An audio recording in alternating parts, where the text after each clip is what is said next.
గౌలిదొడ్డిలోని కేశవనగర్ ప్రభుత్వ పాఠశాలకు తొలిసారి వచ్చినప్పుడు తన కళ్ల నుంచి నీళ్లు వచ్చాయని సీఎం కేసీఆర్ మనవడు హిమాంశురావు అన్నారు. తాను సేకరించిన నిధులతో పాఠశాలలో చేపట్టిన ఆధునీకరణ పనులను మంత్రి సబితా ఇంద్రారెడ్డితో కలిసి హిమాంశురావు ప్రారంభించారు. ఈ సందర్భంగా నిర్వహించిన కార్యక్రమంలో ఆయన మాట్లాడారు. ఆడపిల్లలకు సరైన బాత్రూంలు లేవని, స్కూల్లో మెట్లు కూడా సరిగా లేవన్నారు. అలాంటి పరిస్థితులను తానెప్పుడూ చూడలేదని హిమాంశురావు చెప్పారు. ఇది నా మొదటి పబ్లిక్ స్పీచ్. కొత్త వారితో మాట్లాడుతున్నట్లు లేదు, నా కుటుంబం ముందు మాట్లాడుతున్నట్లు ఉందని హర్షం వ్యక్తం చేశారు హిమాంశు.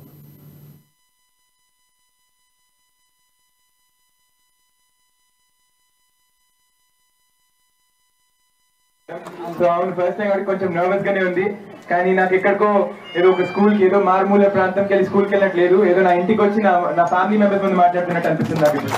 ఎందుకంటే ఒక 1-2 years నుంచి ఇక్కడ నేను వచ్చి పనిచేస్తున్నప్పుడల్లా స్టూడెంట్స్ ని చూసి, ఇక్కడ వాళ్ళ క్లాసెస్ చెప్తున్నప్పుడు క్లాస్ రూమ్స్కి వెళ్ళి వాష్రూమ్స్ కండిషన్స్ చూసి, ఇక్కడ గ్రౌండ్ చూసి, ఇక్కడ రాయిలు, పందులు, చెత్త అదంతా చూసి ఒక 20-30 సార్లు సార్ నేను ఒక 20-30 సార్లు వచ్చింటే మీకు కూడా గుర్తుంది.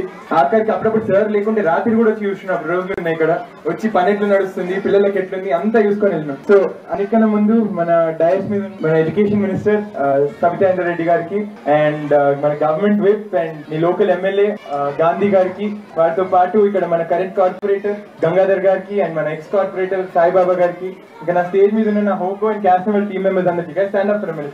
సో నా హోకో అండ్ క్యాస్ట్ టీమ్ మెంబర్స్